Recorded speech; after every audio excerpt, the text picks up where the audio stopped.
ओम श्री गुरु बाबा त्रलिंग स्वामिन्ये नमः। ओम सहस्राधिकधिकारी पद्मे स्थितिं गुरुं द्विजं द्विपदं द्विनेत्रं श्वेत सूर्यो संप्रभम। ओंकारे अहंकारे होंकारे ह्रींकारे होंकार मध्ये शुभम देवम ह्रीं रूपम धूम दुर्गी दिव्यै नमः। ओम श्री गुरु सूर्य स्वरूपम हंसोम संज्योतिर्मयम् ओम महाविद्या श्री गुरुदेवम नमामितम। प्रिय साधक भाई, आज का विषय है मनुष्य योनि को उत्तम क्यों कहा जाता है। मनुष्य योनि 84 लाख योनियों में सबसे उत्तम योनि मनुष्य की योनि होती है।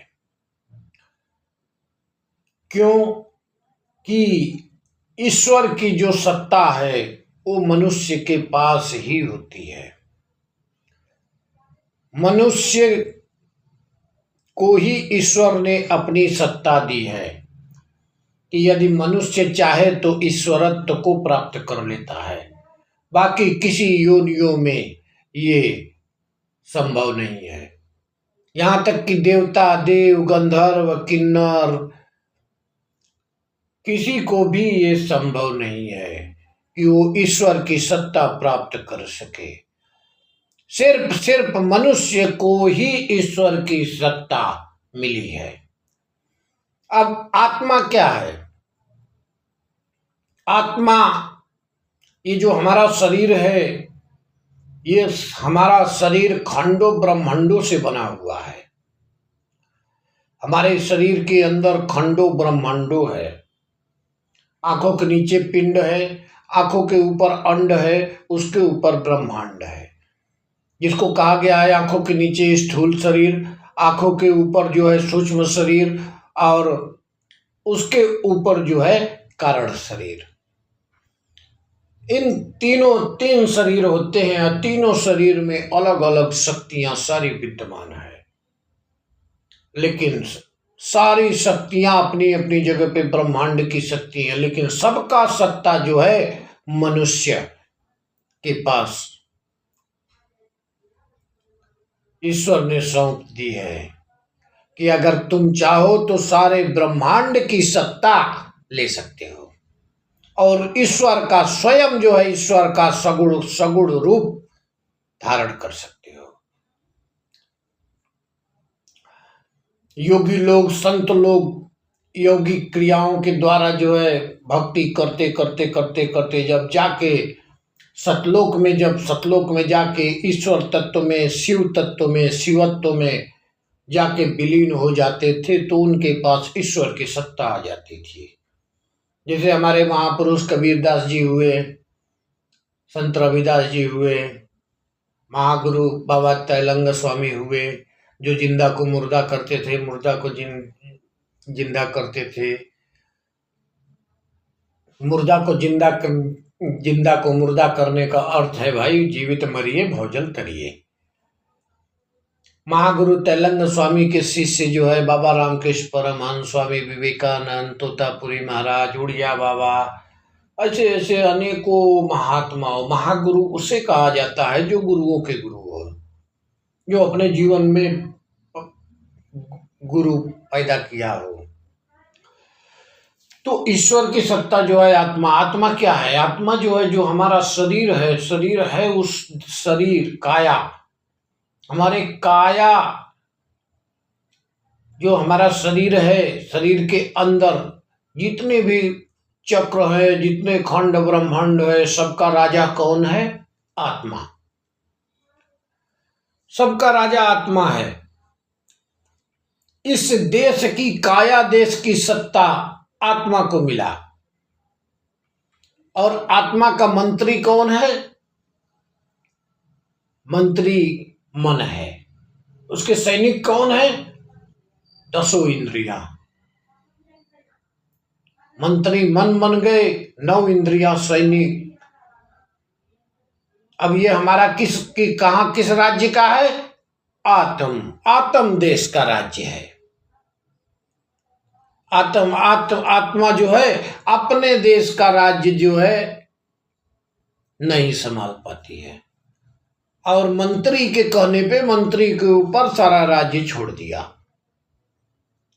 जब मंत्री के कहने पे सारा राज्य छोड़ दिया तो मंत्री के जैसे मंत्री चल रहा है वैसे जो है हमारी जो 9 सिपाही हैं वो भी वैसे ही काम करने लगे, सब अपने मन मर्जी से, आत्मा का कोई सुनते ही नहीं।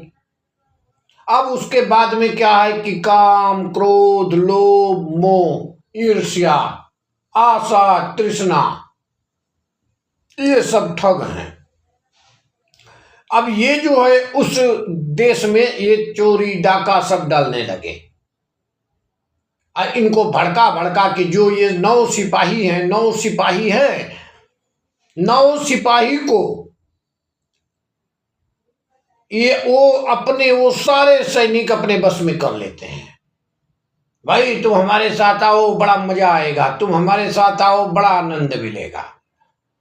अब उससे वहां पर क्या हो गया? अपाचार, पापाचार, अत्याचार, भ्रष्टाचार, ये 9 इंद्रियों के साथ मिलके काम, क्रोध, लोभ, मोह, ईर्ष्या, आशा, तृष्णा, अब वहां पे क्या पैदा कर दिए? अपाचार, पापाचार, अत्याचार, भ्रष्टाचार, ये सारा पैदा कर दिए। और आत्मा के तो कोई सुनता ही नहीं है। और जो जिस देश का राजा नशे में हो गया, राजा ने कभी अपना अस्तित्व को समझा ही नहीं कि हम हैं कौन। उन्होंने तो बस यही समझ लिया कि बस हम शरीर हैं, बाहरी शरीर देख लिया, लेकिन अंदर की शरीर को देखने की कोशिश नहीं किया। भाई अगर इस शरीर पे अगर चमड़ा हटा दिया जाए ना तो कौवा नोच के जिंदा खा जाएगा हमको, आपको। ये तो सारा कुछ ये चमड़े के पीछे है, ये शरीर है क्या?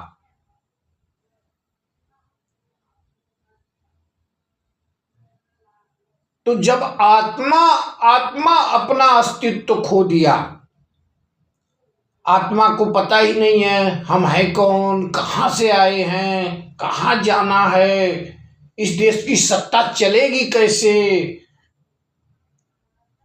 और जो आत्मा जाग गया, जो अपने कायागढ़ में झांकने लगा कि अरे ये तो 5 चोर,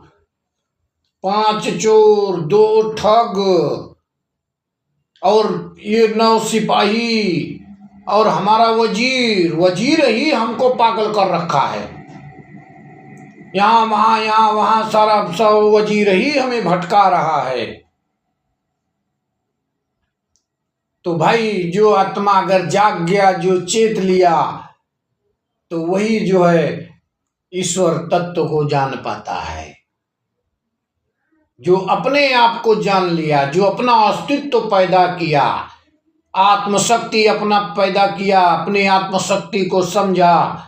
अभी क्या है कि हमारा शरीर, कबीरदास जी ने एक कहावत कहे है कि औरौनी का पानी बड़ेरी में जाए। तो उसका अर्थ ये नहीं होता है कि पानी गिर रहा है तो बड़ेरी में जाएगा, ऐसा नहीं।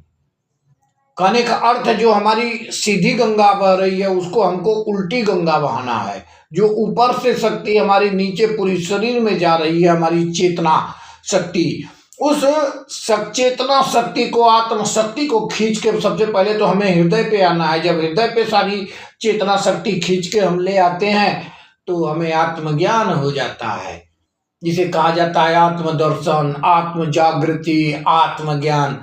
तब अपने आप को इस देश का राजा बनते हैं। तब जो है आत्मा जो है इस काया देश का सत्ता संभालती है। तब आत्मा के बस में काम, क्रोध, लोभ, मोह, ईर्ष्या, 9 इंद्रिया, मन, आशा, तृष्णा। अब भाई ये कैसे संभव होगा? जब तक कोई मित्र ना मिल जाए, कोई बड़ा राजा हमें ना मिल जाए। क्योंकि हमारे देश पे तो लोग आक्रमण कर दिया है, हमको तो घायल कर दिया है, हम तो तरह तरह के जो है कर्ज से, बोझ से लदे हुए हैं। अब कैसे संभव हो? तो इसीलिए भाई जब कोई महापुरुष मिल जाते हैं, जब वो ज्ञान बताते हैं कि भाई तुम इस कायागढ़ के राजा हो और तुम ये प्रजा के हाथों जो है ठगों से लूटे जा रहे हो, दिन पे दिन तुम्हारा पाप बढ़ते जा रहा है। प्रजा का पाप जो है राजा को ही भोगना होता है। पाप प्रजा करती है लेकिन उसका दंड राजा भोगता है। तो भाई जब तक हम आत्म जागृति नहीं करेंगे हम अपने आप को समझ नहीं पाएंगे, क्योंकि अपने आप को जानने के लिए कर्म करना पड़ेगा। कर्म कैसा करना पड़ेगा? एक महापुरुष लिखते हैं कि देख प्यारे मैं समझाऊं रूप हमारा न्यारा, वह तो रूप लखै नहीं कोई जब लग देव न सहारा। करनी करो मार मन डालो, इंद्री रोक दुआरा, ताके आगे शिव गुरु स्वामी वह निज रूप हमारा। ऐसी करनी करो, मन को मार डालो, वजीर को हटा दो अपने जीवन से, जो हम कहेंगे वो तुम करो। इंद्री रोक द्वारा, 9 इंद्रियों का द्वार बंद कर दो, ताके आगे शिव गुरु स्वामी वह निज रूप हमारा। तब जो है हमें शिव गुरु स्वामी का दर्शन होते हैं, पता चलता है। बस आज के वीडियो में यही है भाई,